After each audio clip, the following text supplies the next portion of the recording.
Budiman kurang sana dikit. Oke. Suara dengar dong? Halo, dengar? Oke. Baik ya? Dimulai ya. Yo, assalamualaikum warahmatullahi wabarakatuh. Waalaikumsalam. Oke. Selamat siang semuanya. Ketemu siang-siang yang panas ini. Oke. Santai tapi ngena ya. Itu ada berbagai narasumber di kita dari yang jauh-jauh, kita dari Cina loh. Ada dari Cina, ada juga mana Pak Diman? Saya Jakarta ini. Dari Jakarta, dari Surabaya dua ya. Wah, gila. Alhamdulillah kita bisa berkumpul semua di sini. Itu mohon izin Pak Ahmad, saya nge-live dari jarak jauh. Moga-moga tetap bisa berkontribusi ya. Seperti itu. Hari ini kita mau sebenarnya santai aja ya teman-teman guys. Kalau jadi judulnya diusulkan tadi Pak Randy ini sebenarnya yang kasih judulnya COK, saya nggak berani nyebutin langsung COK saja. Curhat orang ke olahragaan, curhatnya seperti apa ya, nanti kita tanya-tanya bagaimana sih orang olahraga menanggapi pandemi saat ini ya. Apa latihannya stop, apa jalan terus, apa gimana, apa ya udah pasrah aja demi kemanusiaan apa seperti itu ya. Ada pemateri kita yang pertama Bapak Slamet Junaidi, Prodi Penjas NPGRI Kediri ya.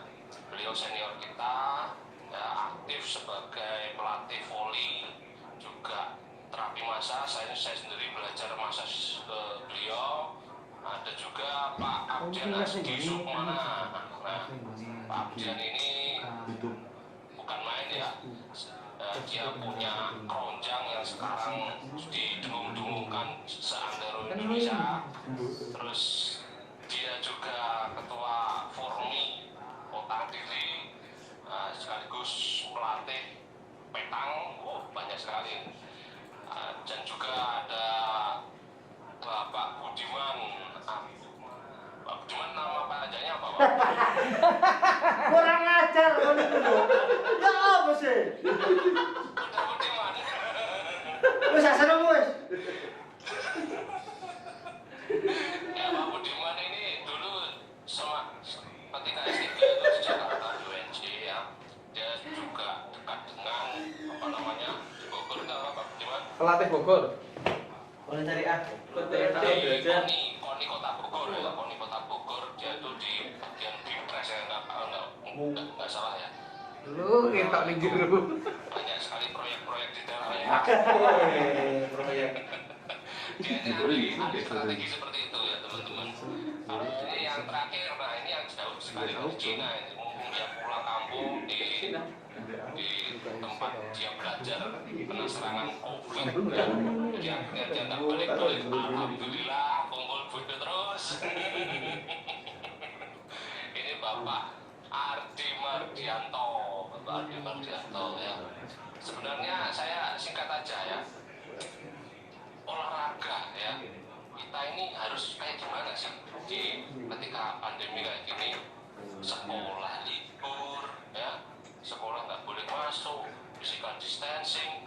Nah olahraga apalagi yang body contact suruh physical distancing kayak gimana? Mau mukul itu bayangan nggak kena gitu. Kalau mungkin yang netting itu kayak Pak Ahmad di volley ada penyekat net, mungkin masih nggak terlalu deket-deket amat ya. Tapi kalau yang lain-lain wah.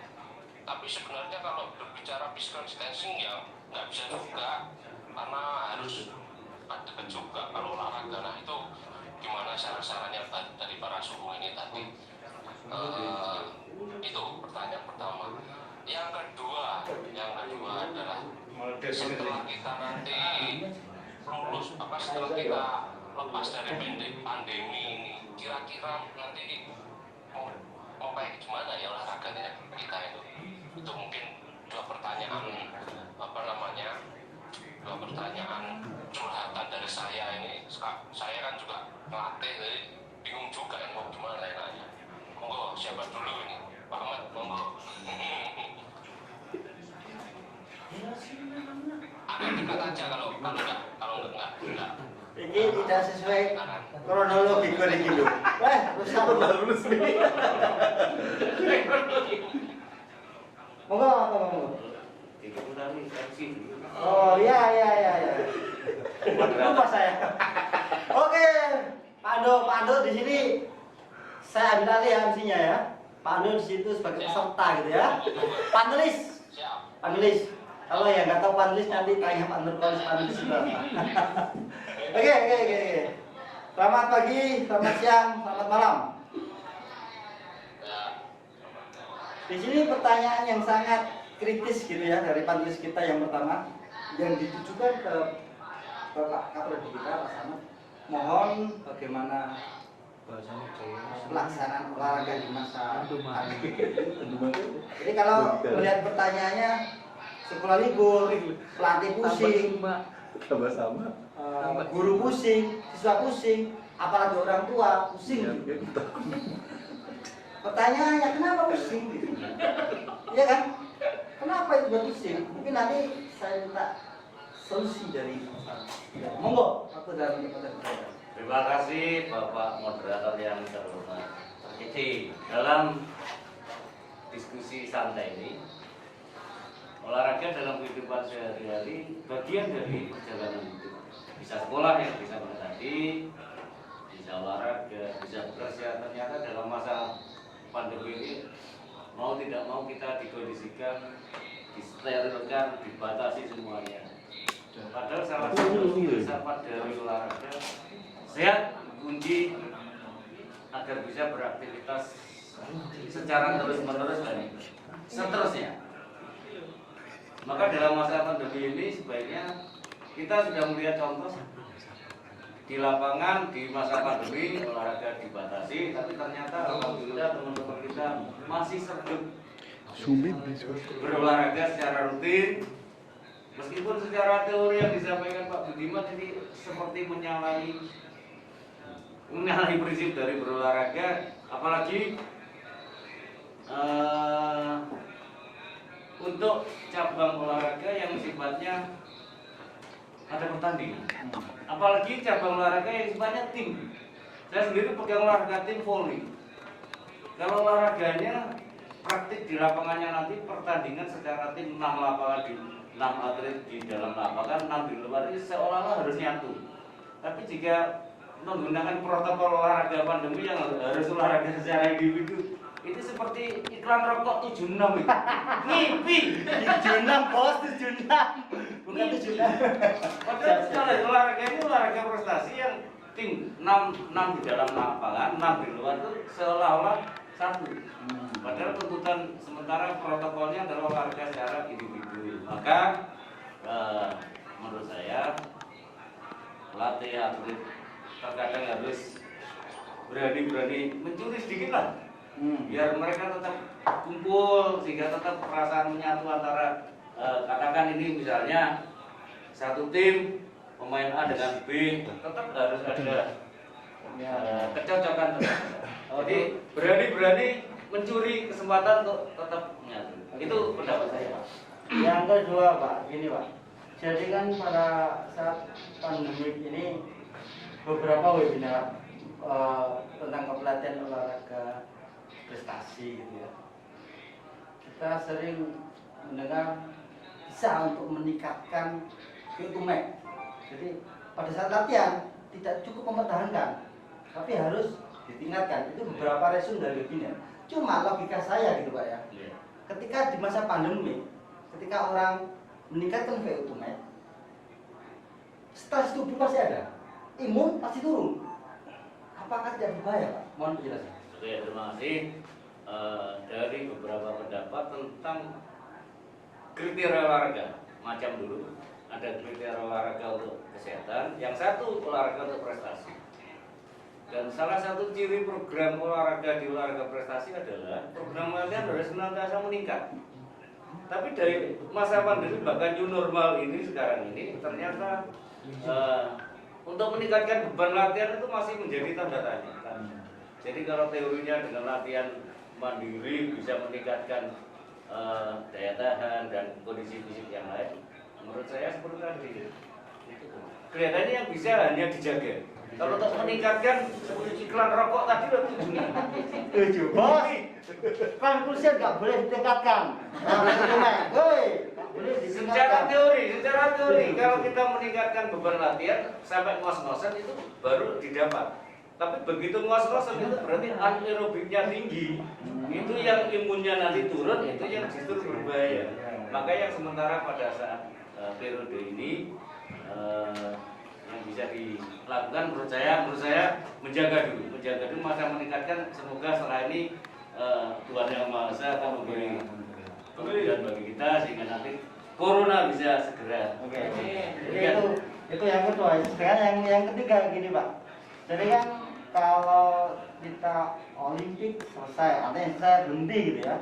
Sementara SEA Games, Asian Games masuk ke Porprov gitu sekarang. Nah, Pon dundur. Porprov dundur. Jadi Pon jadwal belum ada ketentuan dundur. belum Masih ada 21 ya? masih 21. 21. Artinya tahun depan gitu ya. Iya. Menyikapi jikalau kita tidak bisa mengetahui jadwal pertandingan, artinya jadwal perlombaan di sebuah event, untuk menyusun program latihan seperti apa? Kan kita nggak tahu. Jadi pada saat ini kita olahraga apa saja yang apakah cuma apa? Sorry Paul, gak sorry. Jadi gini maksud saya itu, saya selaku moderator menanyakan. Jadi kan gini, pada kita event belum, masih mundur semua, ya. Pada saat ini, ketika jadwal pertandingan belum ada, untuk menentukan peak itu susah. Terus kita latihan apa pada saat ini? Oke. Seperti apa? Oke, terima kasih. Jadi kita berbicara skup kecil Puswato yang sudah terbentuk bulan Maret dengan latihan mandiri sampai bulan Mei akhir itu. Saya baru mencoba anak-anak tim voli yang sudah hasil seleksi itu. Setelah masa latihan secara individu bulan Maret sampai akhir Mei, baru saya coba ke lapangan melakukan smash dan sebagainya. Ternyata mereka yang sudah bagi saya tekniknya sudah teknik menengah ke atas. Mereka setelah 3 bulan tidak pegang bola itu seperti belajaran lagi. Jadi kalau kita menuntut tentang program latihan seperti tadi, kita akan kalau fisik oke, masih tertata. Tapi begitu teknik 3 bulan tidak menyentuh bola secara nyata di depan net dan sebagainya, itu salah satu dicabut. Maka saya merasa semes kok koyok ini. Rusak bos. Mereka sudah berada pada tataran sekotak biru sudah hasil seleksi yang 12. Tapi ternyata kemampuannya setelah latihan setelah 2 minggu berturut-turut secara rutin, saya baru menemukan ritme irama feelingnya mereka terhadap smash. Tapi untuk bermain juga masih perlu waktu lagi bagi saya. Itu khusus untuk tim Tuhan. Jadi intinya kalau untuk nata program latihan terus terang, saya nanti banyak diskusi dengan teman yang lain, mungkin minta bantuan dari teman-teman bagaimana menata program latihan yang lebih pas, sebab targetnya nanti ke sana adalah medali.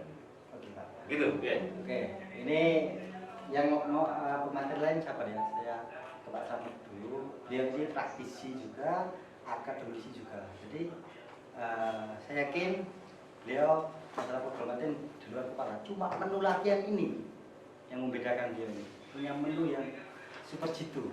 Kalau mau tahu, tanya langsung ke beliau. Jangan tanya ke saya. Nggak begitu ada jawabannya. Oke Pak, gini.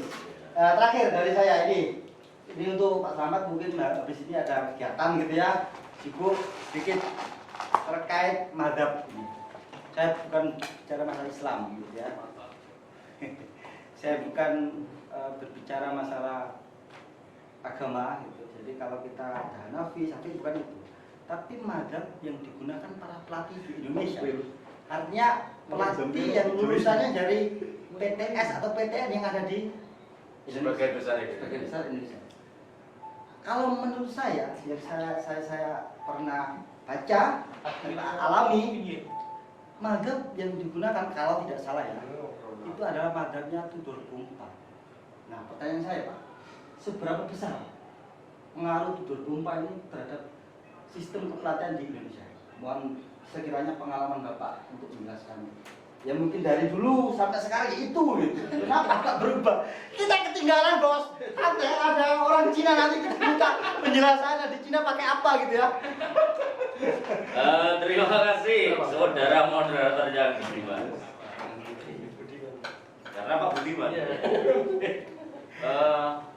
Saya menjalani proses kepelatihan sejak lulus S1 tahun 93 dan saya diskusi dengan teman-teman, ternyata kalau di Poli khususnya Cak Put itu begitu mengkaji kembali ke Tudor Bompa, ternyata memang ada satu sisi yang salah dipraktikkan di dunia kepelatihan di Indonesia. Bagi saya, kalau kita menurut ke sana, anak usia sampai 15 itu sebaiknya meskipun nanti di usia spesialisasi berbeda, sebaiknya jangan langsung diarahkan olahraga prestasi. Biarlah olahraga terbentuk kalau kita mengacu ke sana. Tapi kenyataan di lapangan itu yang membedakan. Ternyata begitu kita Liga Remaja usia 15 kita dituntut prestasi. Wush. Ya. Di atletik kita dituntut prestasi. Sepak bola kita melihat usia 16 sampai di 16 ke bawah kita ternyata luar biasa Indonesia. Tapi begitu lepas dari usia 16, 17 ternyata prestasi mereka seperti stagnan, seperti jika kurang bisa berbicara di tingkat level yang lebih tinggi.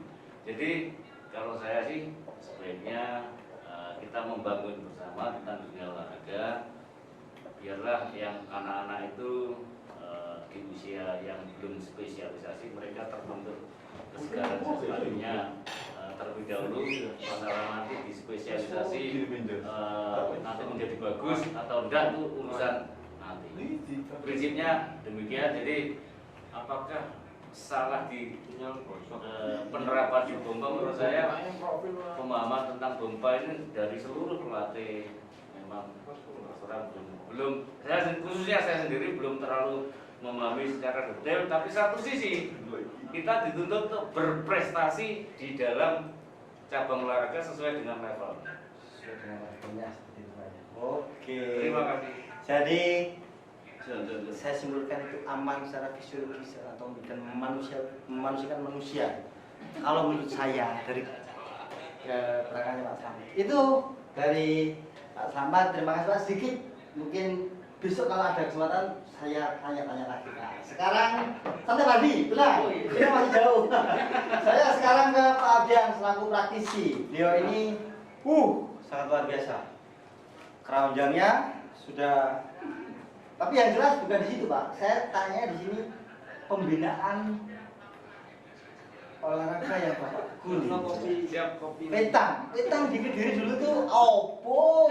Kamu mana Pak ya? Masuk berapa tahun 2015 ya? Iya, iya. 2014. Tapi ketika Bapak ini terjun ke petang, juara umum bos petang Kediri. Ini fakta ini. Juara umum dan inilah beliau pelatihnya. Kita nanti tanya kiat-kiatnya gimana. Iya, oke. Silakan waktu dan tempat. Oke, terima kasih Pak Moderator, teman-teman sahabat semuanya. Alhamdulillah luar biasa memang apa yang melatar belakangi petang bisa berkembang dengan pesat di Kediri. Ya. Salah satu hal adalah memang olahraga baru, namun alhamdulillah ini tugas saya adalah untuk mempertahankan Pak Moderator. Jadi kemenarikan saya adalah pada saat memang dari Pemprov itu memberikan materi di Kota Kediri waktu itu pasca Pak ya, pasca. Kemudian olahraga itu akan menjadi satu passion bagi kita. Itu memang diawali dari ketertarikan hati nurani Pak. Artinya di situ berulang kali memang saya tekankan pada mahasiswa untuk memberikan satu hal passion kamu itu di mana sih? Katakan pada hati nurani kamu gitu. Jadi sama dengan saya pada saat tertarik pada olahraga petang itu karena memang olahraga itu adalah olahraga yang kita kembali ke masa lalu atau masa anak-anak, yaitu olahraga tradisional. Oh. Ya ini, kalau dulu ada kelereng Pak. Ya. Bahasa lagi apa Pak? Mungkin gundu. Pak Ardi mungkin bahasa di Jawa Tengah apa? Nekeran, Pak. Kalau kelereng kan gini, Iya, Pak. ada lagi yang agak besar Pak. Daparan. Tapi akurasi itu ya? Iya. Oh iya. Betul. Itu Artinya gitu loh, Bro. ini sudah saya mainkan sejak anak-anak. Jadi saya tertarik untuk mendalami ini karena itu. Oh, Di satu iya, sisi iya. memang saya tertantang dengan hal-hal yang baru. Ya, jadi di Kediri juga belum ada dan saya mencoba untuk ini saya coba dulu. Saya tekuni, kemudian saya masuk ke ini sejarah dulu Pak ya, kita sejarah dulu. Jadi waktu itu saya masih ngajar di SMK yang notabene memang anak-anak yang haus akan motivasi dan inovasi baru, sehingga saya kenalkan di anak STM pertama kali.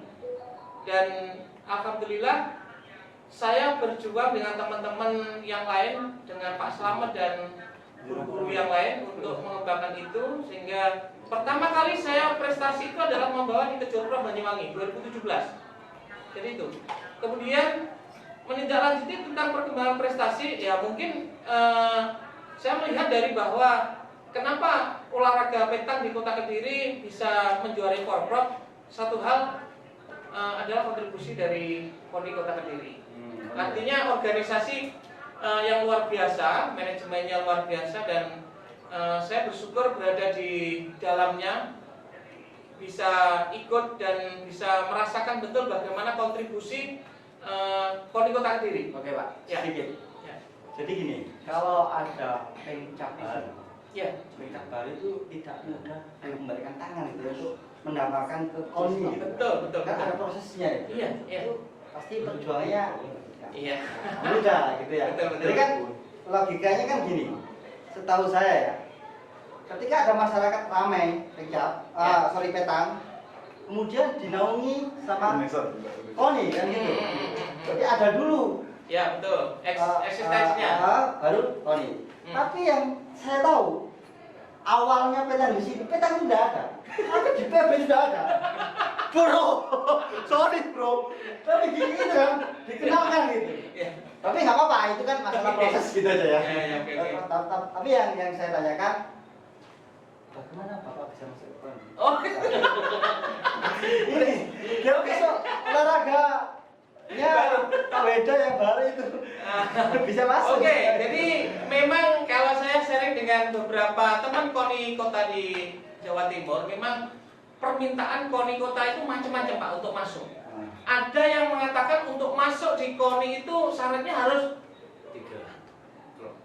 3 klub ada syaratnya. Kemudian melakukan pembinaan, kemudian menunjukkan eksistensi prestasi paling tidak 2 tahun. Nah, alhamdulillah petang atau kopi ini menunjukkan prestasi Pak, jelas itu, yaitu Kejurprov 2017 itu di Banyuwangi kita mendapatkan 3 emas. Artinya saya melihat memang itu baru, tetapi alhamdulillah latihan pada saat itu memang benar-benar gila. Akhirnya pada saat saya tarungkan di sana, ini pertama kali Pak. Jadi membuat gebrakan dan ini menjadi pintu masuk untuk ke KONI. Satu hal memang harus ada publikasi. Jadi saya publikasikan ke media, kemudian KONI melihat, oh ini pantas untuk dimasukkan di KONI, sehingga saya masuk 2018 Februari Pak. Ini pertanyaan sensitif. Saya tambahin Oh, iya. sedikit ya. Ya. Sejarah kita di Penjas UNP ini masuk di KONI 2015, saya masih ingat. Karena petang sudah termasuk olahraga prestasi. Pada saat rapat muskot di GN itu saya menawarkan, karena petang sudah olahraga prestasi. Ternyata orang KONI sendiri saat itu belum paham bahwa petang olahraga prestasi. Kita diarahkan ke olahraga tradisional. Ya memang seperti yang disampaikan Bapak moderator yang budiman ya. PB sudah ada, provinsi mulai ada di daerah Baru ya. Setelah itu, dan alhamdulillah Pak Bian setelah kita senggol-senggol dengan teman-teman KONI yang alhamdulillah kita punya hubungan yang baik dengan KONI, dan Pak Bian bisa membuktikan 2017 itu yang sangat good ya. Sedikit, saya agak ada pernyataan bahwa jadi sebelum masuk ke KONI kita kejuaraan ke Bojo. Kejurop ya. Biayanya siapa? Oke. Woi, Pertanyaan yang bagus. Nah, ini luar biasa, teman-teman. Nah, kalau memang ini mungkin nanti ada olahraga baru, nggak tahu nanti apa Pak Koles mengeluarkan olahraga baru. Artinya memang prinsip saya begini, Pak. Kita gendeng dulu, Pak. Oh. Nah, ini bahasa yang sering saya gunakan adalah gendeng. Artinya gendeng itu adalah gendeng yang baik. Kita berjuang urunan, iuran, dan kita bersama-sama ke sana. Jadi kita terus terang kemarin itu ke sana, memang bawa 17 anak termasuk official, ada sekitar 4, semuanya mandiri, Pak. Mandiri, Pak ya? Iya, artinya kita berjuang mandiri, ternyata alhamdulillah diberkahi, membawa pulang prestasi yang luar biasa, sehingga ini adalah awal. Iya, akhirnya Februari itu. Bos, kalau caburmu pengen masuk ke KONI baru bodoh di sini. Nempleng boleh nempleng. Bodoh di sini. Syariah. Belah tangan mau kemana? Syariah. Oke Pak, gini. Jadi saya ini kan warga pribumi, asli wong Jawa, wong Iya, iya. Indonesia. Ya. Petanya itu kelihatannya kalau saya baca itu kalau nggak salah ya, Iya. Prancis gitu ya. Prancis betul. Prancis itu olahraga tradisional Prancis. Betul. Masuk ke Olympic Game. Iya. Belum? Sudah. Olimpik masih proses, Pak. Proses ya? Eksibisi. Iya. Eksibisi. Iya. Sudah ya? Itu kan olahraganya wong desa Prancis. Entah di Montpellier, entah di Paris. Saint Etienne gitu ya, nggak tahu kita. Iya. Di Monaco kan nggak tahu ya. Iya, betul. Nah, kota Kediri punya keronjang. Oh. Apakah tidak kepengin seperti itu? Iya. Silakan Pak Syah. Oke, luar biasa sekali. Ini butuh masukan dari teman-teman, sahabat Pak Ardi yang sudah ke Cina ini. Kelemahan kita, Pak, terus terang di teknologi, Pak. Teknologi industri. Ya, ini. Artinya begini, saya melihat perkembangan olahraga tradisional ataupun olahraga pengembangan yang baru, olahraga mix Pak. Ya. Seperti hedis sekarang. Hedis itu adalah pengembangan olahraga pingpong tapi dengan menggunakan kepala. Atau masuk pada olahraga sport for all atau olahraga rekreasi baru. Itu pun juga belum masuk olahraga prestasi tapi olahraga rekreasi terbaru. Kemudian tag-cue ball. Tag-cue ball itu olahraga tenis meja tapi dengan menggunakan kaki, Pak. Tapi mejanya nggak untung itu. Kemudian ada bosabal. Bosabal itu adalah trampolin, ada volley, ada sepak takraw, ada football juga. Kemudian ada spikeball, Pak. Spikeball itu yang dipantulkan tapi hanya dengan pantulan itu. Dan banyak sekali di luar sana. Saya melihat begini, Pak. Cita-cita saya tetap bisa go internasional. Nah, cuma ada beberapa hambatan. Nanti mungkin teknologinya, Pak, ini. Artinya teknologi produksinya ini yang menjadi hambatan saya untuk memproduksi dalam bentuk yang iya, betul. Alatnya itu benar-benar yang standar, safety-nya baik, kemudian bisa diproduksi massal. Pernah, karena saya pernah, validasi saya adalah Pak Ria, Dr. Ria. Beliaunya adalah pengembang daripada kit atletik, Pak. Pak Ria pernah menawarkan apakah perlu diproduksi massal, apakah perlu bantuan ke saya. Beliaunya seperti itu, tapi itu 2 tahun yang lalu, Pak. Sebelum riset saya ini benar-benar jadi, saya belum berani. Artinya, beliau juga tertarik untuk mengembangkan sama halnya dengan kit atletik. Ya, jadi hambatan saya, Pak, cita-cita saya tetap bisa untuk go internasional. Tetapi bertahap saya sudah masuk Fornas, olahraga cabur Fornas yang Federasi Olahraga Rekreasi. Insya Allah tahun 2021, kemarin 2019 di Samarinda sudah. 2021 nanti akan masuk di Palembang, insya Allah. Mohon doanya. Artinya di situ kalau sudah masuk ponnya olahraga rekreasi, Pak, Fornas itu adalah ponnya olahraga rekreasi. Insya Allah akan dikenal seluruh Indonesia dulu. Begitu, Pak. Sementara Ya, siap. semoga Amin. ini mau UNP, Bos. tapi gini. Kalau nanti saya tanya terus menerus, saudara tidak akan mau terkenal sendiri bersama Pak Bian. Tolong cari kontak Pak Bian. Oh, siap. Bagaimana proses pembuatan olahraga keranjang itu. Oke, teman-teman.